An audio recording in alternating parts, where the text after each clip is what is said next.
दोस्तों क्या हाल है। दोस्तों एक बात बताइए, जब आप स्मार्टफोन परचेज करते हैं तो आपकी फर्स्ट प्रायोरिटी क्या रहती है? आप उसमें क्या क्या देखते हैं? Design, processor, battery? नहीं, आप फ़ोन का डब्बा पलट के देखते हैं कि उसमें कैमरा कितना मेगापिक्सल का है।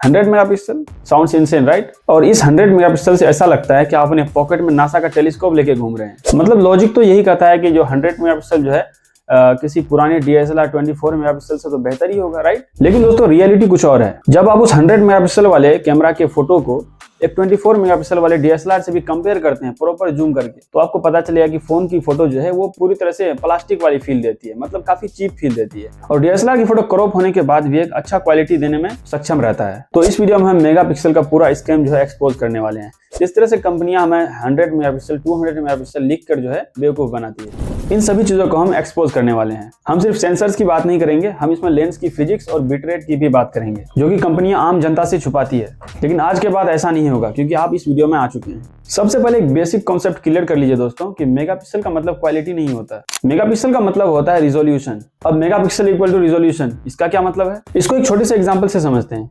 इमेजिन करिए एक पिज्जा है, उसको हम 4 टुकड़ों में काटें या 100 टुकड़ों में काटें, पिज्जा के टेस्ट में कोई इफेक्ट नहीं पड़ेगा, राइट? बस टुकड़े छोटे छोटे हो जाएंगे। स्मार्टफोन के साथ भी एग्जैक्टली ऐसा ही होता है। सेंसर उतना ही छोटा है, लेकिन उसमें 100 पिक्सल्स जो है जबरदस्ती ठूस दिए हैं। और दोस्तों रिजोल्यूशन बड़ा होने से सिर्फ एक ही फायदा होता है कि अगर आप फोटो को क्रॉप करते हैं तो आपको एक लॉसलेस क्वालिटी देखने को मिलती है।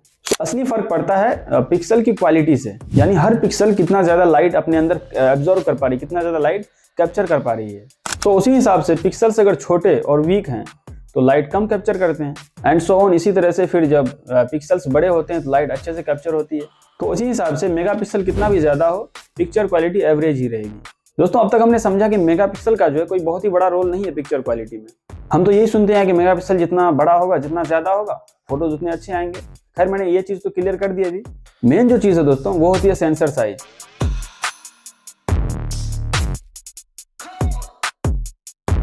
जी हाँ दोस्तों, अब हम बात करेंगे सेंसर साइज की। सेंसर ही जो है एक ऐसा चीज है जो कि फोटो का क्वालिटी डिसाइड करता है।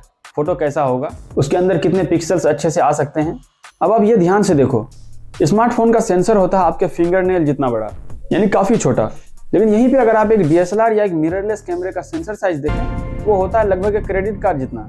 तो दोस्तों फिजिकली डिफरेंस समझ ही गए होंगे, लगभग 20 से 40 गुना बड़ा होता है एक मोबाइल के सेंसर से।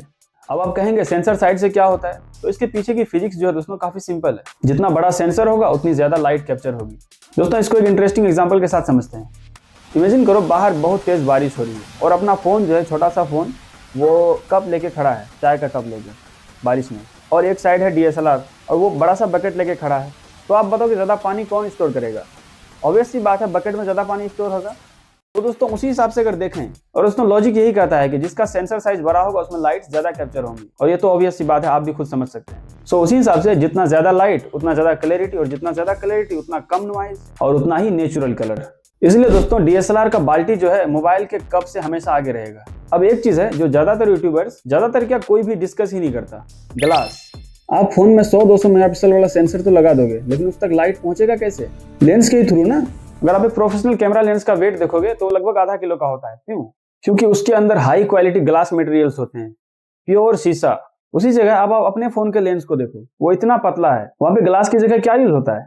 Mostly plastic layers. I know it's hard to accept, but या इसका डिफरेंस वैसा ही है जैसे DSLR एक साफ शीशे की खिड़की है और हमारा फोन जो है प्लास्टिक की पन्नी यानी पॉलिथीन वाली खिड़की है, जिससे आप देख तो पाते हैं लेकिन उतना क्लियर नहीं जितना क्लियर आपको शीशे की खिड़की में दिखाई देती है। अब आप प्लास्टिक के पीछे 200 या 500 MP का ही सेंसर लगा दो, लेकिन अगर लेंस की क्वालिटी ही लिमिटेड है तो फोटो सॉफ्ट ही आएगी। आप कुछ भी कर लो, शार्पनेस फोटो में आपको नहीं मिलेगा। यही रीजन है कि फोन के फोटोज को जूम करने पर ऑयल जैसा फील आता है। ऐसा लगता है मानो काफी ज्यादा लेपापोती की गई मेकअप की, क्योंकि लेंस इनफ कैपेबल नहीं है उन 100 या 200 मेगापिक्सल्स को रिजॉल्व करने के लिए। अब वापस आते हैं अपने मेगापिक्सल्स वाले नंबर पे। 100, 200, 500 क्या है आखिर ये? दोस्तों कंपनीज जो भी लिखती है 100, 200, 500, वो हमें सिर्फ बेवकूफ बनाने के लिए लिखती है। ब्रांड्स आपको ये कभी नहीं बताती कि आपका जो 200 MP का फोन है वो कभी भी 200 MP का फोटो ले ही नहीं सकता, क्योंकि सारा झोल झाल उसके लेंस के साथ किया गया है। इसे कहते हैं पिक्सल बाइंडिंग, क्योंकि फोन के पिक्सल्स काफी छोटे होते हैं और वो अकेले लाइट कैप्चर नहीं कर पाते। तब आता है फोन का प्रोसेसर, जो 16 छोटे छोटे पिक्सल्स को मिलाकर एक सुपर पिक्सल बनाता है।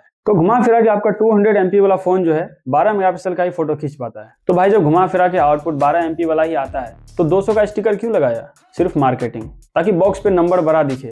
200 मेगापिक्सल, ओ माय गॉड, जेब में टेलीस्कोप। दोस्तों अगर आपको कभी स्मार्टफोन का कैमरा चेक करने का मन हो तो आप अंधेरे में कभी फोटोज निकाल कर देखिएगा। लो लाइट में फोन के कैमरे का सारा स्कैम एक्सपोज हो जाता है।